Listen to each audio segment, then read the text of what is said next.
Salut les gars, ça bouge? L'histoire commence dans les froides montagnes, située près d'une petite ville calme appelée Snow Hollow, dans l'état de l'Utah, aux États-Unis. Nous voyons un couple, PJ Palfrey et Brian, arriver dans un chalet loué pour y passer un week-end, et ils sont très enthousiastes à ce sujet. Au crépuscule, les deux sortent dîner dans un bar, et PJ rassure sa petite amie à propos de leur chien, disant qu'un de leurs connaissances s'en occupera très bien. Ensuite, PJ remarque deux hommes qui se parlent de manière insultante, ce qui le dérange. Il essaie alors de se montrer dur et confronte l'un d'eux, nommé Jeremy, en disant des choses pour le rabaisser. Cependant, l'autre homme qui l'accompagnait demande à Jeremy de partir. Peu après leur départ, Brian gronde PJ pour son comportement, et PJ s'excuse. Après avoir terminé le dîner sur une note gênante, les deux retournent au chalet. Brian sort chercher le jacuzzi pendant que PJ, dans la cuisine, planifie de faire sa demande ce soir-là. Plus tard, ils prennent un bain dans l'eau chaude à l'extérieur, et Brian montre de l'affection envers son petit ami. Au bout d'un moment, PJ rentre pour prendre une douche chaude et se préparer pour la soirée pendant que Brian est encore dehors. Elle entend alors des hurlements de loup et, en regardant sur le côté, voit quelque chose qui la paralyse. PJ entend un bruit étrange, sort de la salle de bain pour voir où est sa petite amie, mais elle ne répond pas. Lorsqu'il sort, il se retrouve face à une scène horrible. Sa petite amie est morte, son corps est déchiqueté, et à côté d'elle se trouve une énorme empreinte d'animal. Il appelle alors la police pour qu'elle vienne sur les lieux. Le lendemain, un homme nommé John s'adresse à un groupe de personnes cherchant une réhabilitation pour l'alcoolisme. Il dit qu'il est alcoolique et dépendant depuis longtemps, affirmant que certaines nuits, il se sent très en colère et a des pensées insensées, comme prendre un bulldozer et rouler sur les pelouses des autres, non pas pour leur faire du mal, mais pour être remarqué. Soudain, on lui signale un événement à Cold Hollow. Nous découvrons bientôt qu'il est policier et qu'il a été appelé sur la scène du crime. Là, il retrouve un shérif nommé Hadley et sa collègue Julia. Hadley est choqué par ce qu'il voit, car une telle chose ne s'est jamais produite dans sa région auparavant. Ils conduisent le shérif à leur voiture et regardent la scène du crime avec inquiétude. Quelques instants plus tard, le shérif parle à un journaliste et dit qu'il n'y a pas lieu de s'inquiéter, car les incidents dans leur ville ne se produisent que tous les 2 ans, et que c'était un cas isolé, et qu'ils sont déjà sur la piste des suspects. Le shérif retourne à son bureau, et John, qui est son fils, le rassure en disant qu'il a bien agi ce jour-là. Hadley dit à son fils que durant son long service, il n'a jamais vu un corps dans un tel état. John répond que ce n'est qu'une autre affaire de meurtre et qu'il poursuivra les coupables. L'agent Julia interroge Jeremy, qui raconte sa version de la nuit précédente. Il parle de la dispute qu'il a eue avec le petit ami de la victime, mais affirme que cela n'a rien à voir avec ce qui s'est passé. À un autre endroit, nous faisons la connaissance de Hannah, une monitrice de ski, qui encadre un groupe de personnes sur les pistes. Quelques instants plus tard, elle discute avec certaines personnes et regarde étrangement quelqu'un devant elle. Ce soir-là, pendant le dîner, Julia analyse le dossier de la mort de Brian en regardant les photos du corps. Plus tard dans la nuit, avec la lune encore pleine, Hannah se rend à sa voiture pour partir lorsqu'elle entend un hurlement au loin. Elle continue à regarder dans la direction d'où vient le son. Sans rien dire, elle va vers sa voiture et entend à nouveau des bruits, mais cette fois plus proches. Soudain, quelque chose apparaît devant elle, et, effrayée, elle s'enfuit. Ne pouvant se cacher dans la voiture, elle essaie d'esquiver la créature pour éviter d'être attrapée, mais sans issue, elle tente de s'échapper, en vain, car la chose la saisit violemment et lui arrache un bras. On voit alors cette figure humanoïde monstrueuse qui ressemble à un loup-garou, entièrement poilue, grande, avec une tête de loup. Elle achève ensuite sa victime. Le lendemain, les collègues de John l'appellent à nouveau, et à son arrivée, il découvre une autre scène pitoyable. John pense toujours qu'il s'agit d'un tueur en série, mais Gutiérrez affirme qu'on dit que ce pourrait être un grand ours. Dans une cafétéria, John et les autres agents nommés Gutiérrez, Beau et Chave discutent de l'affaire et envisagent la possibilité qu'il s'agisse d'un animal. Puis l'agent Gutiérrez dit qu'il devrait laisser les fédéraux s'occuper de l'affaire. John, quant à lui, insiste pour qu'ils la gèrent eux-mêmes, mais Gutiérrez maintient qu'il pourrait s'agir d'un grand ours. La situation bouleverse John, car c'est trop pour lui. Pour aggraver les choses, ils apprennent que personne ne peut identifier la victime puisque sa tête a été arrachée, mais que grâce à l'analyse des empreintes digitales, ils sauront bientôt qui elle est. John, dans son nouveau rôle où il remplace son père, a beaucoup de maux de tête et perd patience avec ses collègues. Le lendemain, il assiste à la veillée funèbre de la défunte et on lui demande où est la police et pourquoi elle ne fait rien. Un homme crie alors sur John, lui ordonnant de retrouver rapidement la personne responsable de ces crimes. Une fois chez lui, John regarde dans son garde-manger, luttant pour ne pas y aller, mais incapable de résister. Il monte et cède à la tentation de boire de l'alcool à nouveau. Le lendemain, Julia, inquiète pour son ami, prépare quelques affaires pour lui et les apporte à John, qui est plus calme. Son père suggère qu'il fasse appel à quelqu'un ayant de l'expérience avec les animaux, mais John ne veut pas croire qu'il s'agisse d'un animal. Chavez dit qu'il pourrait s'agir d'un loup, voire de la bête des histoires de loup-garou. Cependant, John insiste toujours pour dire que ce n'est pas quelque chose comme cela, car il croit que c'est un homme qu'il va retrouver et tuer. Chavez affirme qu'il y avait des traces d'animal sur les lieux, mais John, déséquilibré psychologiquement, insulte son collègue, qui se fâche contre lui. Hadley appelle John pour discuter et lui conseille que l'équipe a besoin de lui avec la tête sur les épaules. Juste après le départ de son père, John demande à Julia le rapport du médecin légiste. Julia dit qu'ils ont découvert que la victime avait un chien, mais qu'il a été retrouvé mort sur les lieux, ainsi que des poils de loup. Ils en déduisent alors qu'une meute de loups gris est arrivée sur la scène du crime en premier. Cependant, les marques de morsure ne ressemblent pas à celles d'un loup et sont très grandes, tout comme l'écartement des empreintes, ce qui indique un animal très grand, comme un grand ours ou quelque chose capable d'immobiliser la victime avec une seule morsure. Julia souligne que le tueur ne laisse aucun indice derrière lui, ce qui rend sa traque encore plus difficile. John va parler à sa fille et montre de l'inquiétude pour sa sécurité. Elle lui répond cependant qu'elle a toujours une bombe lacrymogène avec elle. Jenna, remarquant que son père est très inquiet pour la ville et qu'il agit différemment, lui dit qu'il n'est pas le seul responsable de la protection de la ville. Il se justifie en disant qu'il voulait montrer de l'effort et du dévouement, qu'il sait comment gagner une médaille pour cela. Jenna, connaissant l'histoire de son père, lui demande s'il ne se comporte pas ainsi à cause de sa mère qu'il a abandonnée quand il était encore enfant, et que peut-être en attrapant celui qui commet ses crimes, cela montrera à sa mère qu'elle avait tort. John répond que ce n'est pas pour cela, puis lui dit au revoir. Le lendemain, dans la voiture, il parle à Julia et lui demande si elle croit elle aussi qu'un homme est responsable des cris. Julia répond que oui, même s'ils ont les empreintes d'un animal, ils devraient aussi envisager l'autre hypothèse que Chavez pense plausible. Soudain, quelque chose est lancé contre la voiture, les effrayant tous les deux. En sortant, Julia dit que c'était une canette de bière, mais il ne trouve pas qui l'a lancée. Puis nous voyons un loup se diriger vers une caravane où vit un homme inconnu consommant des substances illicites. Quelques instants plus tard, John et Julia vont chez PJ, où il dit qu'il a quitté la ville pour se changer les idées et affirme qu'il n'a pas tué sa petite amie. PJ est également mécontent des résultats de la police, mais Julia lui demande s'il se souvient de quelque chose de suspect la nuit du meurtre. PJ répond que non et qu'il n'a vu aucune créature non plus, et qu'il en a assez qu'on lui pose autant de questions sans obtenir de résultats. Julia lui remet alors quelques affaires de Brienne, et PJ pleure en se souvenant de sa petite amie décédée, réconfortée par sa mère.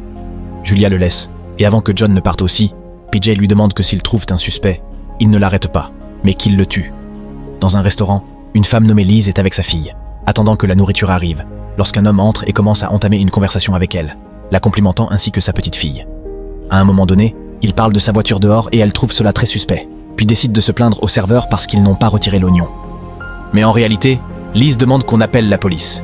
Lorsque l'homme quitte les lieux, on voit Liz parler aux agents en leur disant que l'homme était grand et qu'il sentait comme une chambre remplie de morphine. La police commence à interroger les proches des victimes ainsi que Paul, le propriétaire de la maison où logeaient PJ et Brian. L'un des témoins affirme qu'en sortant de la maison, il a vu quelque chose de très grand. Mais parmi tous les interrogés, rien de concret ne permet de savoir qui est le meurtrier. John libère Liz.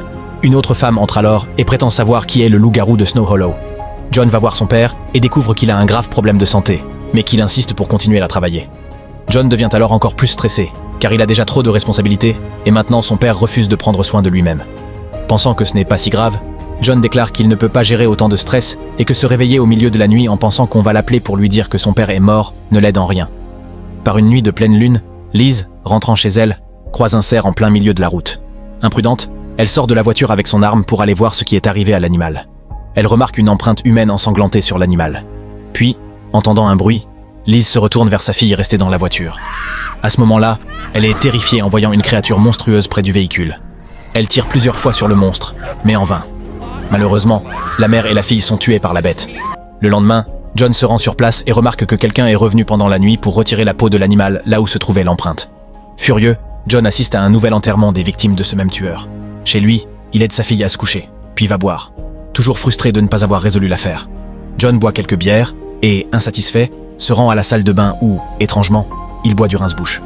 De retour dans la cuisine, il se cogne la tête contre le micro-ondes et tombe sur la cuisinière. Le lendemain matin, on voit le même homme inconnu brûler un corps, un tatouage de loup visible sur son bras. John, déjà réveillé, se rend à la bibliothèque pour faire des recherches sur la légende du loup-garou, que ses amis pensent être à l'origine des meurtres. Il apprend que cette histoire remonte au Moyen-Âge, où les habitants avaient trouvé le corps d'une femme semblable à celui qu'il avait récemment vu. Les gens refusèrent de croire que des hommes pouvaient faire cela. Il passe la nuit à étudier le sujet et finit par s'endormir. Il commence à halluciner des femmes mortes, puis se réveille soudainement quand une bibliothécaire l'interpelle. John retrouve Julia et lui raconte ce qu'il a appris, affirmant que ces crimes ne pouvaient pas avoir été commis par un homme, mais bien par un monstre. Il a aussi découvert que cela n'a rien de magique.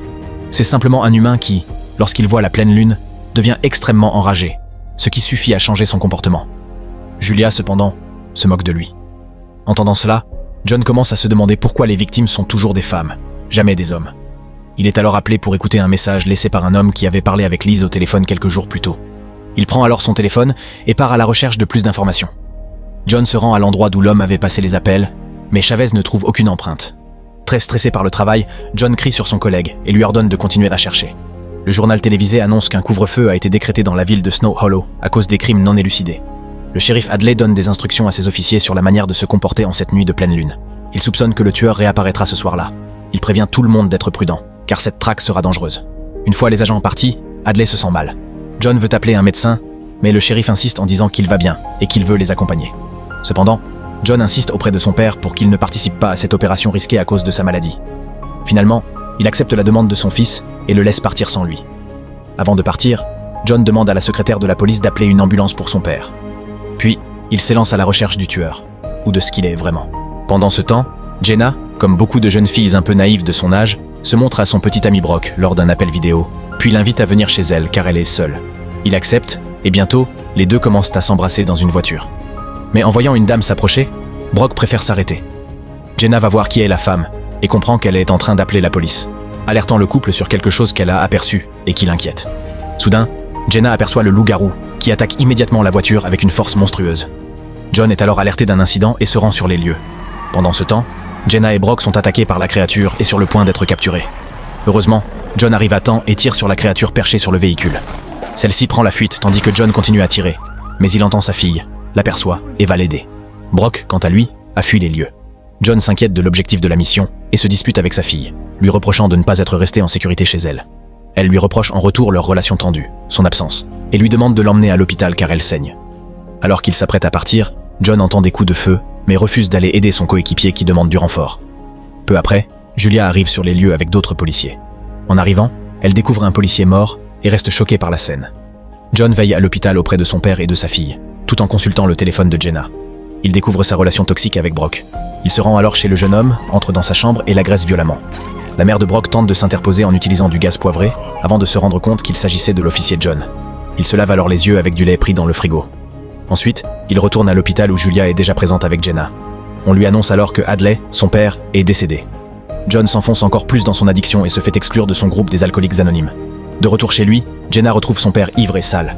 Elle l'aide à monter dans sa chambre, où il exprime sa douleur face à la perte de son père. On revient alors à l'homme inconnu avec le tatouage de loup. Il s'injecte un produit, puis meurt. Le lendemain matin, Julia informe John qu'un suspect correspondant à la description de Liz a été trouvé. Le corps est transporté au médecin légiste. Les informations concordent, et le médecin affirme que cet homme était le tueur, ajoutant que même sa fille aurait pu résoudre l'affaire. Outré, John renvoie le médecin. Julia le raccompagne ensuite en voiture. John lui confie que c'est son anniversaire de mariage et s'excuse d'avoir eu une vie si difficile. Alors qu'il s'apprête à sortir, Julia lui dit qu'il doit se concentrer sur ce qui est vraiment important, et que s'il veut devenir officiellement shérif, il doit se comporter comme tel.